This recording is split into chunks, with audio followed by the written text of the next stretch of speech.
argumentan de que no fue Pablo, fue alguien más. Tradicionalmente a veces yo menciono a Pablo, ¿verdad? Pero igualmente puedo mencionar solamente el escritor de los Hebreos. Lo que sí está claro es que fue escrita a los judíos creyentes de los que habían practicado la ley. Por eso ahí se mencionan muchas referencias a la ley, al sacerdocio, a Moisés, a los sacrificios, al día de reposo, etcétera, porque estaba dirigida o está dirigida a creyentes judíos. Habían aceptado a Jesucristo como su Salvador, pero a causa de la persecución, a causa de las presiones, estaban siendo tentados a volverse al judaísmo, a volverse a la ley de Moisés. Vamos a ponernos de pie y vamos a leer Hebreos 4 y vamos a leer solamente 3 versículos, que son el 11, el 12 y el 13. Hebreos 4 del 11 al 13. Leemos la palabra del Señor en el nombre del Padre, del Hijo y de su Santo Espíritu de la siguiente manera: procuremos, diga conmigo, procuremos, pues entrar en aquel reposo, para que ninguno caiga en semejante ejemplo de desobediencia. Porque la palabra de Dios es viva y eficaz, y más cortante que toda espada de 2 filos, y penetra hasta partir el alma y el espíritu, las coyunturas y los tuétanos, y discierne los pensamientos y las intenciones del corazón. Y no hay cosa creada que no sea manifiesta en su presencia. Antes bien, todas las cosas están desnudas y abiertas a los ojos de aquel a quien tenemos que dar cuenta. Gloria al Señor para siempre. Yo le quiero hablar en esta mañana de ese tema precisamente que el escritor trata a través de esta carta, de no volvernos atrás, de no volvernos a donde Dios nos sacó, de no volvernos a Egipto, donde hay esclavitud, que era lo que el pueblo, que es lo que el apóstol o el escritor de esta carta les advierte a los hebreos, ¿verdad? Advirtiéndoles, recordándoles que allá en Egipto lo que había era esclavitud solamente. Amén.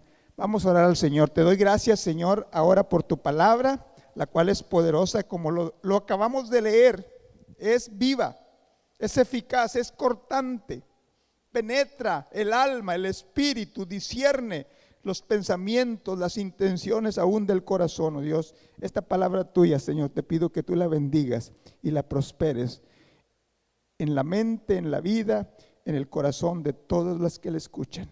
Bendice, Señor, tu palabra. En el nombre de Jesús te lo pedimos y te damos a ti toda honra y toda gloria. Amén, amén, amén. Gloria al Señor. Puede sentarse, hermanos. Le decía, hermanos, que esta carta fue escrita a esos creyentes judíos que estaban siendo tentados o estaban siendo presionados a causa de la persecución o quizás por presiones familiares también, a dejar el cristianismo y volverse al judaísmo o a la práctica de la ley. Esas presiones quizás, bueno, una era la persecución, pero también presiones de amigos, familiares. Y aplicando este tema a nuestros días, ¿verdad? Es la misma presión que enfrentamos o la misma tentación que enfrentamos todo creyente en nuestro caminar con Cristo. La tentación, la presión a volver a donde salimos. Y el escritor, para convencerlos, no vamos a hablar de todo ese tema, pero ahí el escritor, cuando le habla a los creyentes judíos, les menciona, ¿verdad?, el error de volverse atrás, y compara a Cristo con Moisés, diciendo que Cristo es superior a Moisés. ¿Por qué van a dejar lo que es superior y volverse a lo que es inferior? Que Cristo es superior a los ángeles, porque los judíos creían que si bien Moisés había escrito la ley, Dios se le había enviado a Moisés por medio de ángeles, y que eran ángeles los que le habían dictado a Moisés la ley, y él había escrito, ¿verdad? Esa es la creencia de los judíos hasta nuestros días. Entonces ellos tienen en alta estima a los ángeles, y el escritor le dice: pero Cristo es superior a los ángeles. ¿A cuál de los ángeles? Dice ahí en unos versículos anteriores, ¿a cuál de los ángeles Dios le dijo: mi hijo eres tú? A ningún ángel. Y claro, les advierte también de la superioridad del evangelio, que si bien la ley fue dada por Moisés, el evangelio nos fue dado por Jesucristo mismo. Entonces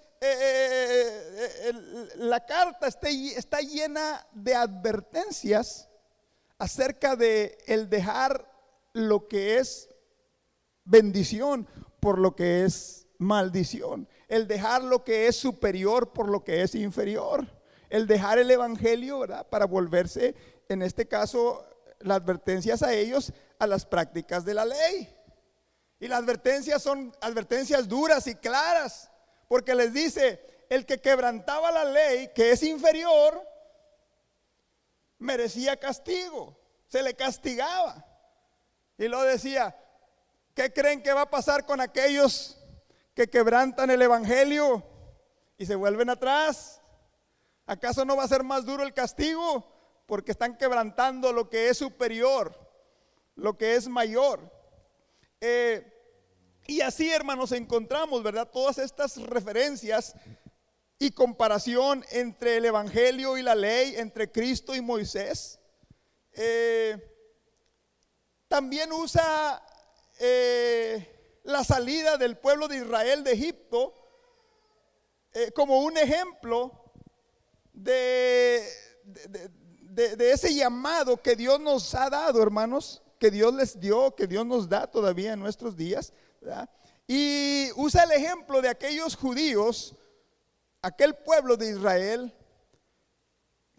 que vio las maravillas de Dios en Egipto, vio milagros,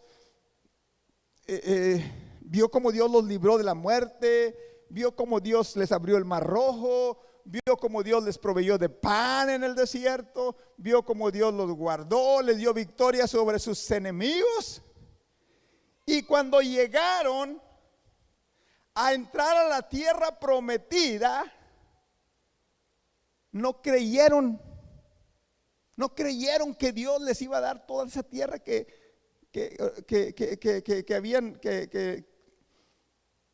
habían mandado espiar o inspeccionar, ¿verdad? Y habla, por ejemplo, de esa tierra prometida. El escritor habla de un reposo.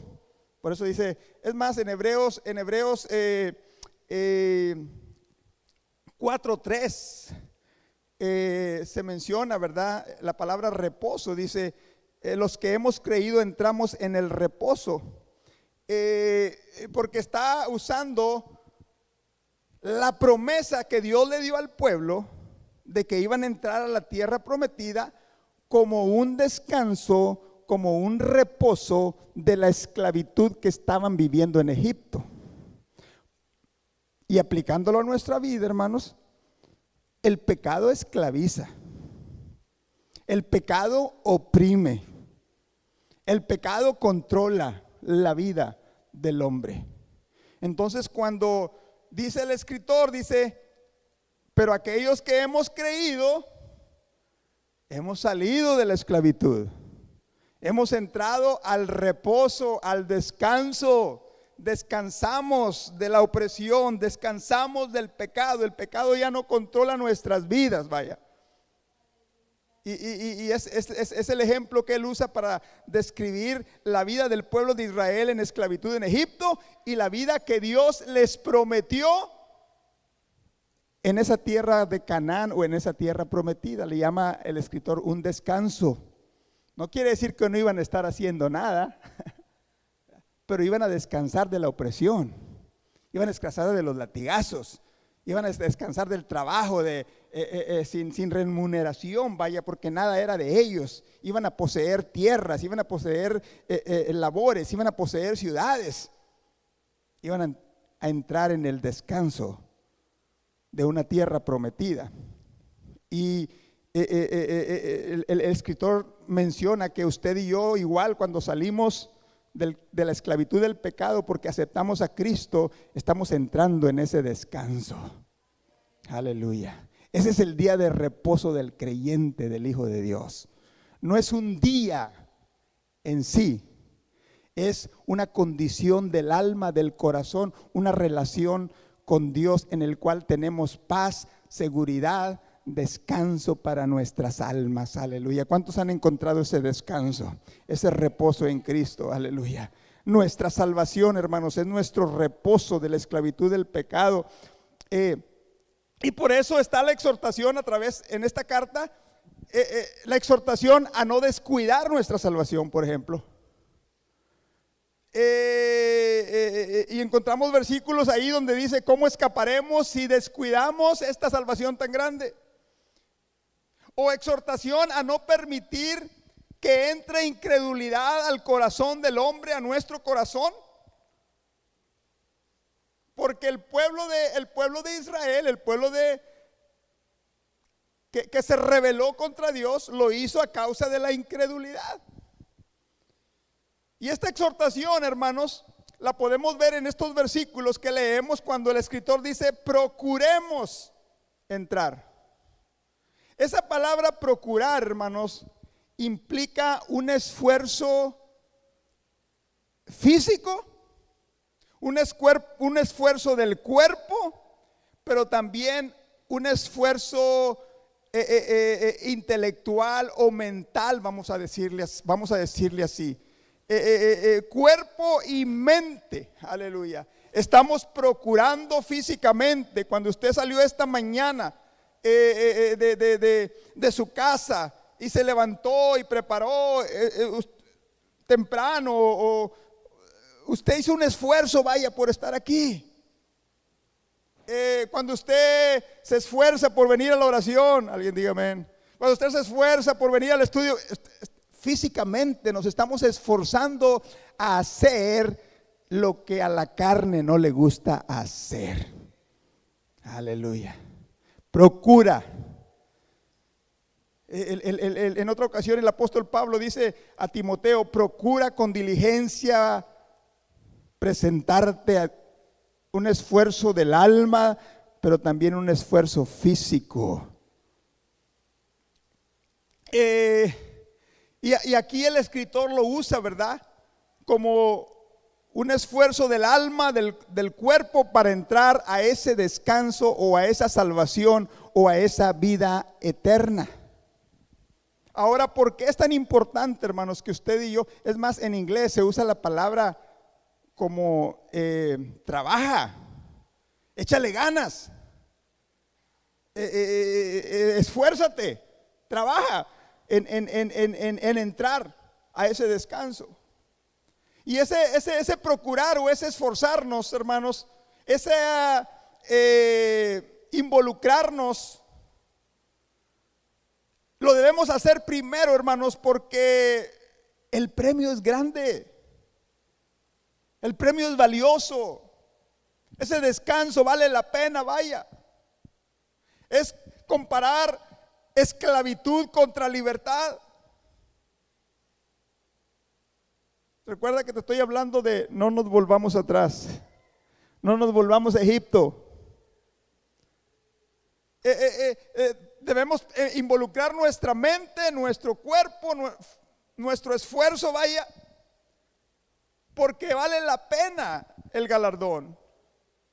Estamos comparando descanso, reposo contra trabajo, preocupaciones, cargas. Estamos comparando, hermanos, una condenación eterna o una vida eterna. Aleluya.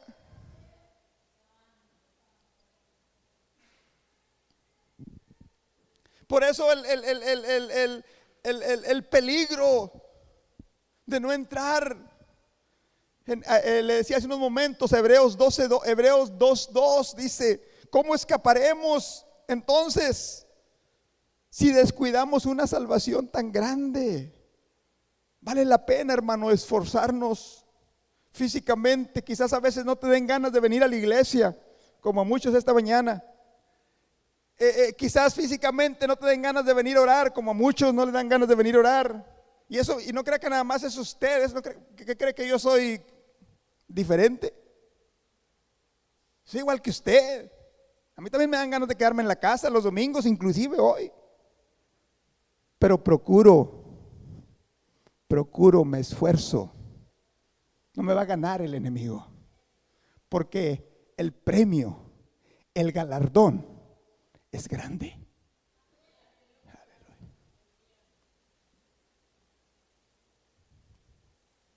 No solamente el premio es grande, pero el peligro de fallar es real. El peligro de quedarse fuera es real. Le sucedió al pueblo de Israel. Le sucedió a los que salieron de Egipto, que vieron los milagros, los prodigios, la mano de Dios obrando de una manera poderosa. Y cuando llegaron a la tierra prometida, es algo terrible, es algo tremendo. Pero no entraron. No cruzaron el Jordán, vaya. Debemos procurar, hermanos, no solamente porque el peligro de fallar es real. Por eso dice, ¿cómo escaparemos, vaya, si descuidamos esa salvación tan grande? Pero también sabe por qué debemos procurar esforzarnos físicamente, espiritualmente, mentalmente. Porque si hay también un enemigo que no quiere que entremos a la vida eterna.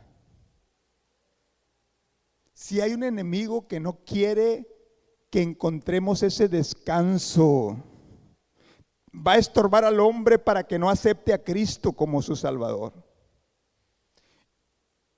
Va a estorbar al creyente para que no permanezca en los caminos de Dios.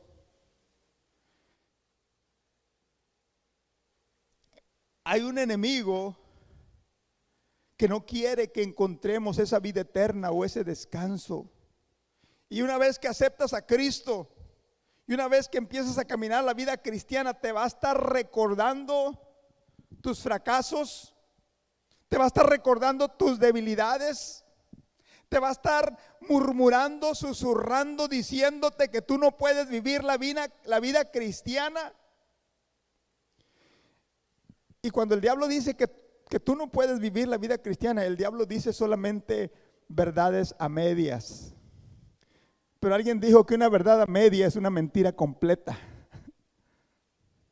Porque sí es cierto que usted y yo solos, con nuestras fuerzas, no podemos vivir la vida cristiana que a Dios le agrada. Pero por eso Pablo dice, pero en Cristo todo lo puedo que me fortalece. Aleluya. Sí es cierto, yo no puedo vivir la vida cristiana con mis propias fuerzas, pero todo lo puedo en Cristo que me fortalece. Alguien diga aleluya.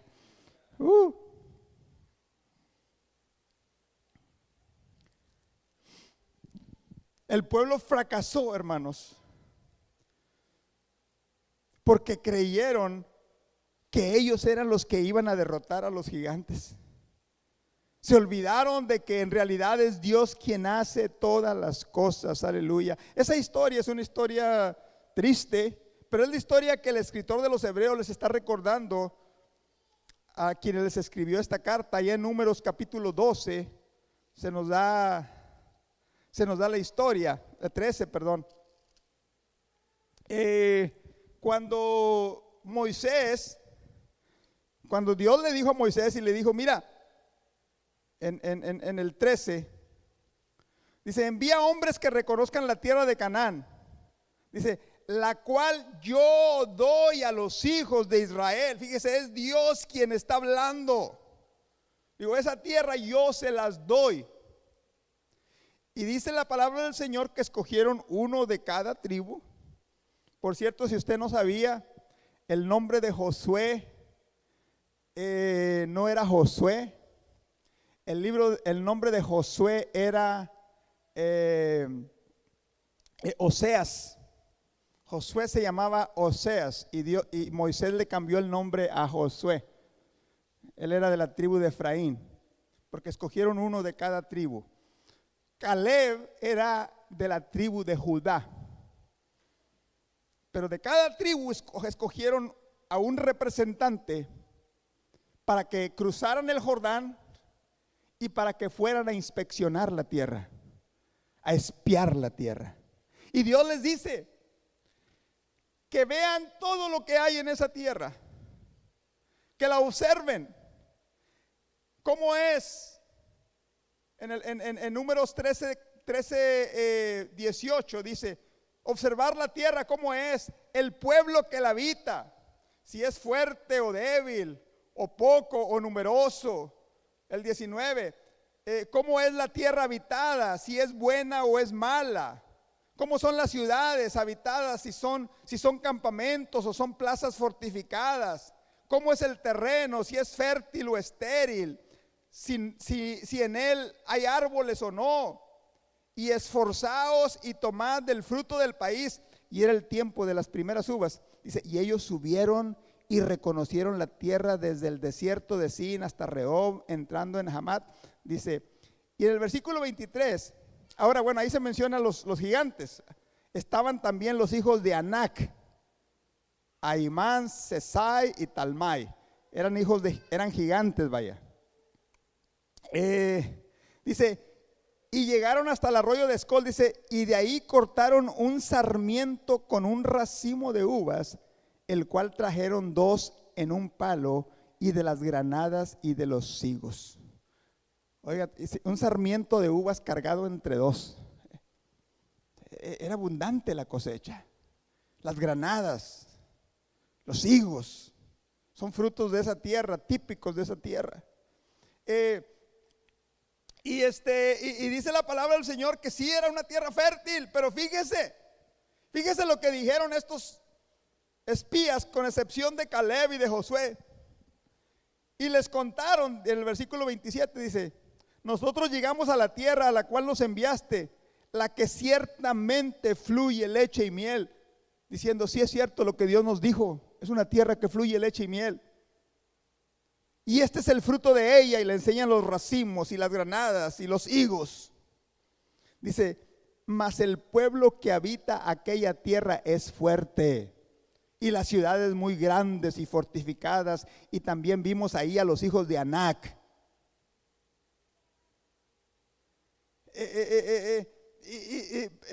Pero dice que los varones, en el versículo 31, los varones, los 10, Caleb les dijo, cállense. Caleb les dijo, ¿y eso qué tiene que ver? Tomemos posesión de ella, porque más poderosos nosotros somos que ellos. Pero dice que los otros 10 hablaron mal entre los hijos de Israel de la tierra que habían reconocido. Dice, la tierra por donde pasamos para reconocerla es tierra que traga a sus moradores, y todo el pueblo que vimos en medio de ella son hombres de gran estatura, de grande estatura. Vimos ahí a los gigantes, los hijos de Anac, raza de gigantes, y éramos nosotros a nuestro parecer como langostas, y así les parecíamos a ellos. ¿Qué hizo el pueblo?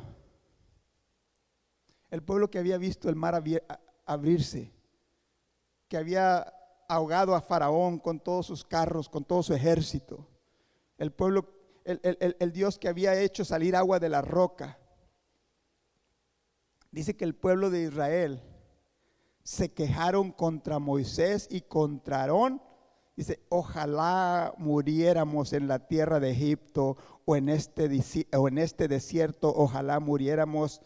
¿Y por qué nos trae Jehová a esta tierra para caer a espada, y que nuestras mujeres y nuestros niños sean por presa? ¿No nos sería mejor volvernos a Egipto? Y decían el uno al otro, designemos un capitán y volvámonos a Egipto. ¿Qué pasó con ese pueblo? ¿Qué pasó con esa gente que había visto el poder de Dios? El escritor de los Hebreos les dice que entró incredulidad a su corazón. No creyeron que Dios era capaz de darle lo que les había prometido. No creyeron que Dios era capaz de destruir esos gigantes.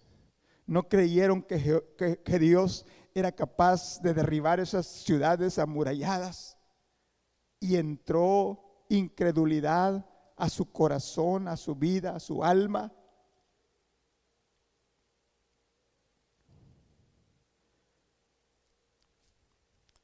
Por eso en Hebreos 3:12, que no se lo había dado ahí al de la pantalla, pero dice: mirad, hermanos, que no haya en ninguno de vosotros corazón malo de incredulidad para apartarse del Dios vivo.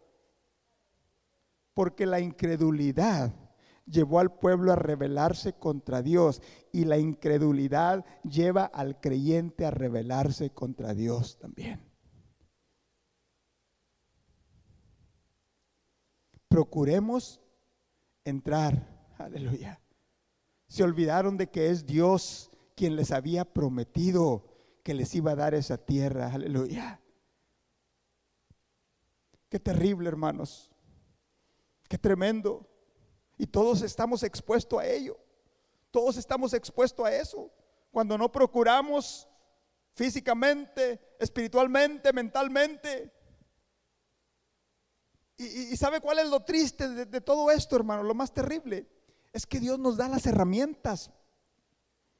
Dios nos da, nos equipa, vaya, para permanecer, para vencer, para seguir, aleluya. Para destruir gigantes, aleluya. Para derribar murallas, aleluya. Porque en el versículo 13 de Hebreos 4, o en el versículo 12, Hebreos 4:12, primero dice: procuremos entrar. Y luego dice: porque tenemos la palabra de Dios. Tenemos la palabra de Dios, porque la palabra de Dios, diga conmigo, es viva y eficaz. Dice, y es más cortante que toda espada de dos filos, penetra. Oiga, un versículo que todos sabemos de memoria. Procuremos cuerpo y mente, aleluya, leer la palabra de Dios, gloria a Dios.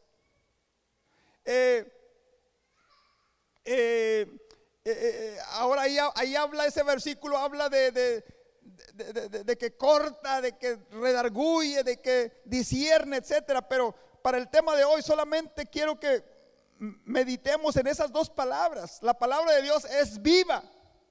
¿Qué quiere decir esto? Quiere decir que no está muerta, vaya, que no muere, que tiene vida y que da vida, gloria a Dios. Entonces imagínense, si no leemos la palabra de Dios, que es vida, que vivifica, que fortalece, que alimenta, ¿qué va a pasar a nuestra vida? Nos debilitamos espiritualmente débiles, o terminamos espiritualmente muertos. Y en la Biblia encontramos tantos ejemplos de lo que es la palabra de Dios a la vida del creyente. El salmista le llama lámpara a mis pies, lumbrera a mi camino, aleluya. Pablo le llama, fíjese cómo Pablo le llama a la palabra de Dios. Dice, la palabra de la cruz es locura a los que se pierden, pero a los que se salvan, esto es, a los que hemos entrado al descanso, a los que hemos encontrado esa salvación. Dice, a los que se salvan es ¿qué? Poder de Dios. Y cuando usted y yo, hermanos, aleluya, y así podemos seguir encontrando referencias a la bendición que es la palabra de Dios, que vivifica, que santifica, que limpia. Cuando la leemos, la palabra de Dios, estamos procurando, aleluya, entrar, procurando con nuestra mente, procurando físicamente, porque también se necesita esfuerzo para sentarse a leer la Biblia, a estudiar la palabra de Dios. Alguien dijo que 7 días sin leer la palabra de Dios y espiritualmente nos debilitamos. 7 días. ¿Cuándo fue la última vez que leíste la Biblia? La palabra de Dios. Aleluya. No me diga a mí. No me diga a mí.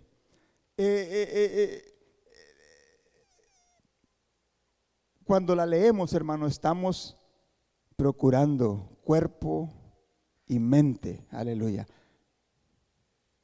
entrar a esa vida eterna. Dice que es eficaz.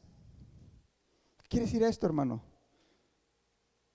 Que es suficiente, que es activa, que es poderosa, aleluya. Cuando la escuchas, cuando la lees, esa palabra efectiva, esa palabra eficaz, hace mella en tu corazón, en tu vida. Toca tu corazón, toca tu alma, aleluya. Llama, redarguye, dice ahí más adelante. Porque su palabra, hermanos, es un arma o es una herramienta que Dios nos da, aleluya, para procurar entrar a ese descanso, a esa vida eterna, gloria a Dios, aleluya. Procuremos entrar en aquel reposo para que ninguno caiga en semejante ejemplo de desobediencia. Entonces no solamente tenemos la palabra de Dios, que es viva, que es eficaz, pero también, hermanos, ¿sabe qué Dios nos da para permanecer, para seguir adelante? Su presencia. A Moisés le dijo: mi presencia va a ir contigo, Moisés. A Josué le dijo: yo estaré contigo donde quiera que tú vayas. Y a nosotros, dice en el versículo 13, porque no hay cosa creada que no sea manifiesta en su presencia. Antes bien, todas las cosas están desnudas y abiertas a los ojos de aquel a quien tenemos que dar cuenta. Ahora, para muchos, este versículo quizás suena como una amenaza. Y sí es una amenaza, porque hay un día de juicio. Para muchos, este versículo quizás suena como una advertencia. Y sí hay una advertencia, también es una advertencia. Pero los que procuramos entrar, para los que procuramos entrar a esa vida eterna, para mí más bien suena como un recurso que Dios me da para permanecer, porque lo que este versículo me está diciendo es que donde quiera que yo voy, su presencia está conmigo, su mirada está en mi vida, que no hay lugar que yo me pueda esconder de su presencia, aleluya. Y eso a mí me debe, en vez de darme temor, terror, me debe dar descanso, aleluya, el saber que sirvo a un Dios que tiene su mirada constantemente sobre mi vida, que Él conoce toda mi vida, lo que pienso, lo que hablo, lo que hago. Y me dice, aleluya, como dice el escritor, que no hay nada creado que no sea manifiesto, que no esté delante de sus ojos. Y que sí es cierto que un día vamos a dar cuenta a Dios de nuestras obras. Sí, es una advertencia también. Pero para mí, aleluya, es una promesa de Dios, la cual escuchamos de los labios de nuestro Señor Jesucristo. He aquí, yo estoy con vosotros todos los días, aleluya, hasta el fin del mundo. Es una bendición, porque más adelante también, si usted sigue leyendo ahí, habla de un oportuno socorro. Acerquémonos pues confiadamente al trono de la gracia para alcanzar misericordia y hallar gracia para el oportuno socorro, aleluya. Quiere decir que no importa lo que venga a mi vida, si viene tentación, si viene desánimo, si viene el deseo de dejarlo todo, dice que en Cristo, aleluya, encontramos ese auxilio oportuno, aleluya, que llega en el momento que lo necesitamos, en el momento oportuno, aleluya, por medio de su gracia, por medio de su presencia, por medio de su poder. Póngase de pie en esta mañana. Porque sí hay un descanso que Dios ofrece, hermanos. Y ese descanso es para todo aquel que cree. Aleluya. Dice, para que todo aquel que en Él cree no se pierda, mas tenga vida eterna. Ese no perderse, ese tener vida eterna, el escritor le llama, entramos a ese descanso. Descansamos de la opresión del pecado. Descansamos de la opresión del enemigo. Si hay un descanso que Dios ofrece. Y ese descanso tiene un aspecto presente, mi salvación, el perdón de mis pecados, el servir a Dios, el procurar, el esforzarme físicamente, espiritualmente, mentalmente. Sí, un aspecto presente que es mi salvación, pero también un aspecto futuro que es la vida eterna. Estar en la presencia de Dios por la eternidad. Habla la vida, la Biblia habla de un descanso eterno, vaya. Y mi pregunta para los que aquí estamos, para los que están escuchando este mensaje aquí en este lugar o a través del internet, ¿has entrado a ese descanso presente? Y para los que ya hemos entrado a ese descanso, hermano, hermana, estamos procurando cuerpo y mente permanecer en ese descanso, entrar a ese descanso. Mira, estos versículos, cuando habla de una espada que es la palabra de Dios, cuando habla de que todas las cosas están desnudas delante de la presencia de Dios, cuando habla de que a quién tenemos que dar cuenta, sí, habla de juicio, habla de juicio. Hay un día de juicio, un día nos vamos a presentar delante de Dios para ser juzgados, cada cual, cada uno por sus obras, sean buenas o sean malas. Hay un día de juicio. Pero estos mismos versículos también mencionan un sacrificio. Recuerde que el escritor le está hablando a los judíos que conocían los ritos y ceremonias de la ley, y que cuando se traía un cordero, un animal para ser sacrificado a Dios, había una espada, un cuchillo que quitaba la piel, que cortaba al animal, se le sacaban los intestinos, se abría aquel animal y el sacerdote lo cortaba en 4 piezas antes de ofrecérselo a Dios. Pero antes de presentarlo delante de Dios, lo inspeccionaba para que no hubiera ningún tumor, ningún daño en la carne de aquel animal que iba a ser ofrecido a Dios. Se desnudaba, se exponía, se inspeccionaba aquel animal.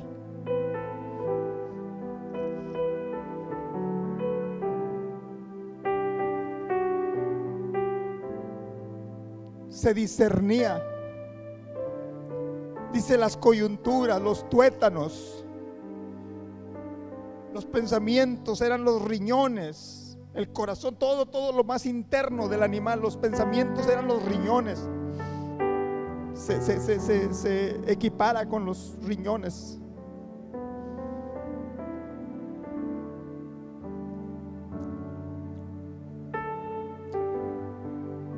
Que eso fue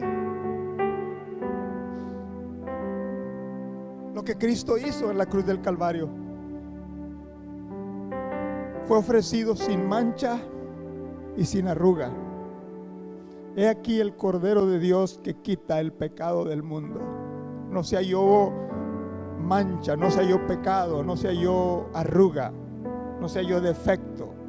El sacrificio perfecto por el pecado del hombre es Cristo. Pero también hay un llamado a nuestra vida, a la vida del creyente, a ofrecernos en un sacrificio santo, agradable a Dios.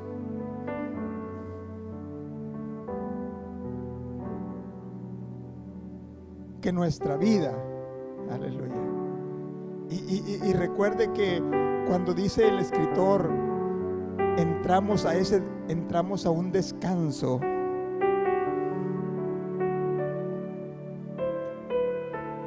Cuando se usa la palabra descanso, se viene a la mente también el morir. Descansó de sus trabajos. Cuando usted y yo venimos a Cristo, descansamos de la esclavitud, de los trabajos del pecado. Descansamos. Aleluya. Morimos a las cosas del mundo. Y ahora lo que estamos haciendo y lo que debemos hacer como creyentes, como hijos de Dios, es procurar. Aleluya. Procurar. No descuidar nuestra salvación. Esforzarnos, aleluya. Pero lo más importante, no permitir que venga la incredulidad a mi corazón, a mi vida, como le sucedió al pueblo de Israel, porque eso le impidió recibir las promesas de bendición que Dios ya les había prometido que les iba a dar. No permitamos, hermanos, que ninguna circunstancia, que ningún conflicto, que ningún problema, que ninguna duda nos impida, nos robe la bendición de permanecer en ese descanso que hemos encontrado en Cristo, pero de igual manera la bendición de un día entrar a ese descanso, a una vida eterna con Cristo. Aleluya. Cierra tus ojos en esta mañana. Señor, es tu palabra la que es viva y eficaz y más cortante. Discierne los pensamientos, descubre nuestro corazón, oh Dios. Aleluya. Es tu palabra, Señor, la que ha sido hablada y predicada y enseñada.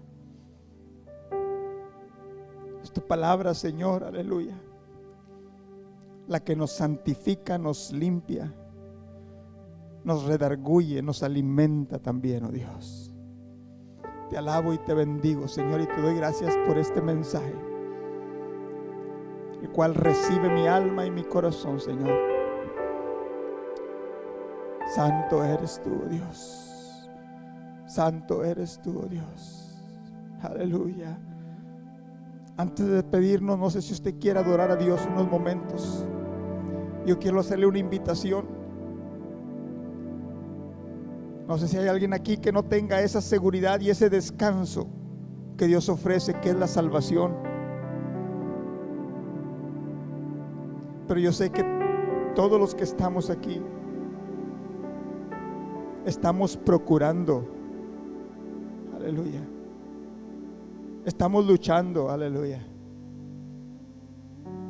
estamos confiando, aleluya, seguir adelante, permanecer, aleluya, no desmayar, no darnos por vencido. Sí, es cierto, hay un enemigo que quiere impedirnos. Sí, es cierto, hay el peligro de fallar. Pero es cierto también que el premio, el galardón, aleluya, la vida eterna, es algo valioso, es algo glorioso, es algo que vale la pena servir a Dios, trabajar para Dios en espíritu, en alma y cuerpo. ¿Por qué no venimos unos momentos? Yo quiero invitar a toda la iglesia y vamos a adorar a Dios y vamos a pedirle al Señor precisamente que Él nos ayude, hermanos, que Él nos ayude a permanecer, que Él nos ayude, aleluya, a seguir adelante. ¿Lo quiere hacer en esta mañana? Venga, salga ahí de su lugar y vamos a adorar a Dios unos momentos. Es temprano. Es temprano. Y antes de despedirnos, déjame orar por ti, para que Dios fortalezca tu vida, que Dios bendiga tu vida.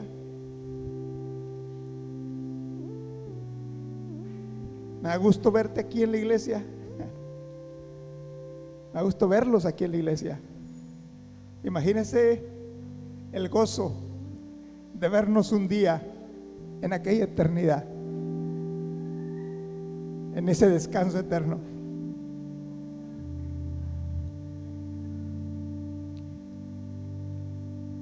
Quizás cuando llegamos aquí entramos y pensamos: no vino el hermano, no vino la hermana, no vino mi amigo, no vino fulano de tal, fulano de tal. Imagínense que en aquel día, de igual manera, ¿dónde está? Qué terrible, qué triste. Por eso la exhortación es: procuremos entrar a ese descanso, aleluya, a esa vida eterna. Recuerda que Dios no nos deja solos, nos ha dado su palabra, aleluya, que es poderosa, que es viva, que es eficaz, pero también nos ha dado su presencia, aleluya, que está contigo. Yo no sé qué es lo que tú pasaste en esta semana. Yo no sé qué es lo que vino a tu vida en esta semana, pero Dios sí sabe.